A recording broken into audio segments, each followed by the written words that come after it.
Olá, meu querido, minha querida, tudo bem com vocês? Eu espero que sim. Eu estou gravando esse vídeo para passar um recado sucinto a respeito do tema tatuagens e piercings no meio cristão.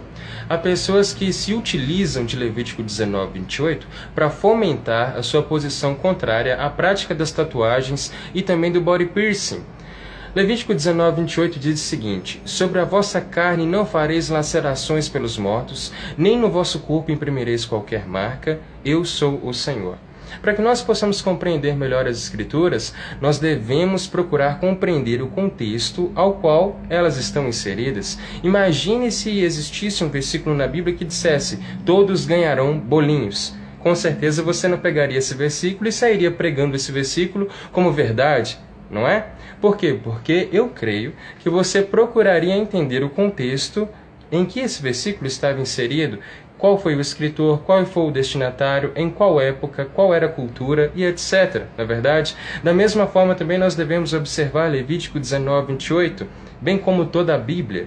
É interessante ver que pessoas utilizam-se desse versículo para defender suas posições, mas não observam os versículos anteriores e nem mesmo subsequentes. Em Tiago 2:10, nós lemos que todo aquele que cumpre toda a lei, mas tropeça em um só ponto, logo se faz pecador de todos. Se a pessoa observa Levítico 19:28, ela tem que observar também o versículo anterior que diz: não cortareis o cabelo arredondando os cantos da vossa cabeça, nem danificareis as extremidades da tua barba. Ou seja, se eu cortar o cabelo careca ou então fazer a minha barba, eu estou em pecado. Obviamente isso não é observado. Então como eu posso observar o versículo 28 se eu não observo 27? É bem conveniente isso, na verdade?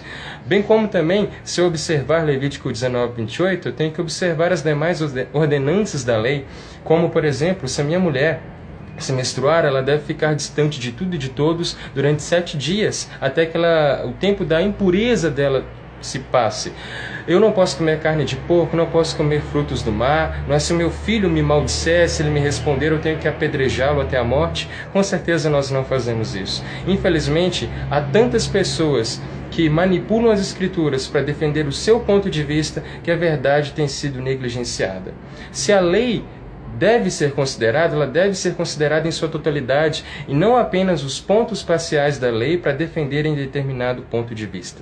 Vale salientar que hoje nós estamos em Cristo, nós estamos na graça e que o fim da lei é Cristo. Eu invalido a lei? De modo algum. Através da lei, nós tivemos uma sombra das coisas que estavam por vir, as quais estamos vivendo hoje em dia, mas hoje nós estamos vivendo na graça de Cristo. Há determinados assuntos, sim, que nós devemos levantar, bem como o escândalo. Há diversas referências na Bíblia, as quais nós podemos meditar, como 1 Coríntios 8, final de 1 Coríntios 10, Romanos capítulo 14, mas respondendo à pergunta se tatuagem é pecado, sinceramente eu não tenho base bíblica para dizer isso. A tatuagem não é pecado, mas o que eu faço com a prática, o que eu faço com a tatuagem pode ser pecado. As minhas intenções, os desenhos que eu faço e etc.